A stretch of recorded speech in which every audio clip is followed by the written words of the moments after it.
सुलह हुदैबिया और अबू जंदल और अबू बसीर का वाक़या। सन 6 हिजरी में हजूर अक़दस सल्लल्लाहु अलैहि वसल्लम उम्रे के इरादे से मक्का तशरीफ़ ले जा रहे थे। कुफार मक्का को इसकी खबर हुई और वो इस खबर को अपनी ज़िल्लत समझे, इसलिए मज़म्मत की और हुदैबिया में आप सल्लल्लाहु अलैहि वसल्लम को रुकना पड़ा। जानिसार सहाबा साथ थे जो हजूर अकरम सल्लल्लाहु अलैहि वसल्लम पर जान कुर्बान करना फ़ख्र समझते थे।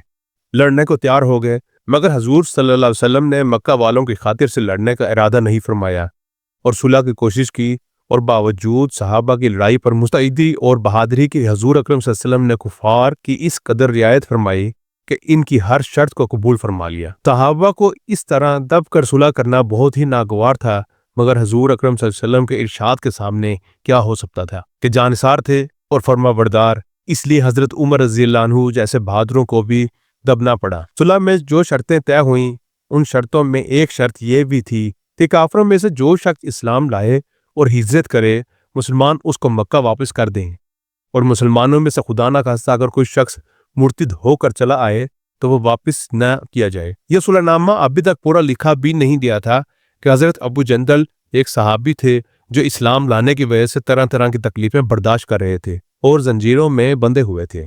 इसी हालत में गिरते पड़ते मुसलमानों के लश्कर में इस उम्मीद पर पहुंचे कि इन लोगों की हमायत में जाकर इस मुसीबत से छुटकारा पाऊंगा। इनके बाप सुहेल ने, जो इस सुलहनामे में कुफार की तरफ से वकील था और इस वक्त तक मुसलमान नहीं हुए थे, फतह मक्का में मुसलमान हुए।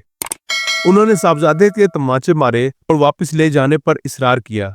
हजूर सल्लल्लाहु अलैहि वसल्लम ने इरशाद फरमाया कि अभी सुलहनामा मुरतब भी नहीं हुआ, इसलिए अभी पाबंदी किस बात की, मगर उन्होंने इस बात पर इसरार किया। फिर हजूर सल्लल्लाहु अलैहि वसल्लम ने इरशाद फरमाया, एक आदमी मुझे मांगा ही दे दो, मगर वो लोग जिद पर थे, ना माना। अबू जंदल ने मुसलमानों को पुकार कर फरियाद भी की कि मैं मुसलमान होकर आया और कितनी मुसीबतें उठा चुका, अब वापस किया जा रहा हूँ।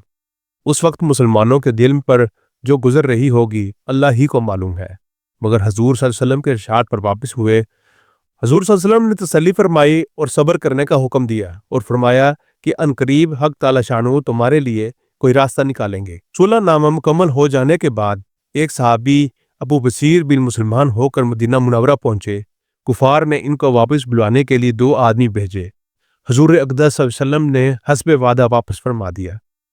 अबू बसीर ने अर्ज भी किया, या रसूलल्लाह, मैं मुसलमान होकर आपके पास आया हूँ, काफिर मुझे कुफार के पंजे में भेजते हैं। आप सल्लल्लाहु अलैहि वसल्लम ने इनसे भी सब्र करने का इरशाद फरमाया कि इंशाअल्लाह अनकरीब तुम्हारे वास्ते रास्ता खुल जाएगा।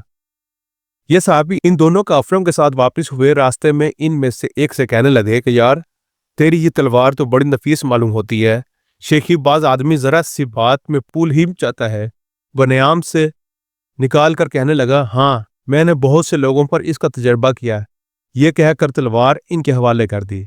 उन्होंने इस पर इसका तजर्बा किया। दूसरा साथी ये देखकर कि एक तो निपटा दिया, अब मेरा नंबर है, भागा हुआ मदीना आया, हजूर अकरम सल्लल्लाहु अलैहि वसल्लम की खिदमत में हाजिर हुआ, अर्ज किया कि मेरा साथी मर चुका है, अब मेरा नंबर है। इसके बाद अबू बसीर पहुंचे और अर्ज किया, या रसूलल्लाह, आप अपना वादा पूरा फरमा चुके, मुझे वापस कर दिया और मुझसे कोई अहद इन लोगों का नहीं है जिसकी जिम्मेदारी हो। वो मुझे मेरे दीन से हटाते हैं, इसलिए मैंने ये किया। हजूर सल्लल्लाहु अलैहि वसल्लम ने फरमाया कि लड़ाई भड़काने वाला है, काश कोई इसका मुअय्यन व मददगार होता। वो इस कलाम से समझ गए कि अब भी अगर कोई मेरी तलब में आएगा तो वापस कर दिया जाऊंगा। इसलिए वो वहां से चलकर समंदर के किनारे एक जगह आ पड़े। मक्का वालों को इस किस्से का हाल मालूम हुआ तो अबू जंदल रज़ियल्लाहु अन्हु भी, जिनका किस्सा पहले गुजरा, छुपकर वहीं पहुंच गए। इस तरह जो शख्स मुसलमान होता वो इनके साथ जा मिलता। चंद रोज में एक मुख्तसर सी जमात हो गई। जंगल में जहां ना खाने का कोई इंतजाम, ना वहां बागात और आबादियां, इसलिए इन लोगों पर जो गुजरी होगी वो तो अल्लाह ही को मालूम है। मगर जिन जालिमों के जुल्म से परेशान होकर ये लोग भागते थे, उनका नातका बंद कर दिया। जो काफिला इधर को जाता, इससे मुकाबला करते और लड़ते, हत्ता कि कुफार मक्का ने परेशान होकर हजूर अकरम सल्लल्लाहु अलैहि वसल्लम की खिदमत में आजी और मिन्नत करके अल्लाह का और रिश्तेदारी का वास्ता देकर आदमी भेजा कि इस बेसुरी जमात को आप अपने पास बुला लें कि ये मुआहदे में तो दाखिल हो जाएंगे और हमारे लिए आने जाने का रास्ता खुले। लिखा है कि हजूर सल्लल्लाहु अलैहि वसल्लम का इजाज़तनामा जब इन हजरात के पास पहुंचा तो अबू बसीर मर्जुल मौत में गिरफ्तार थे। हजूर सल्लल्लाहु अलैहि वसल्लम का वालानामा हाथ में था, इसी हालत में इंतकाल फरमा गए।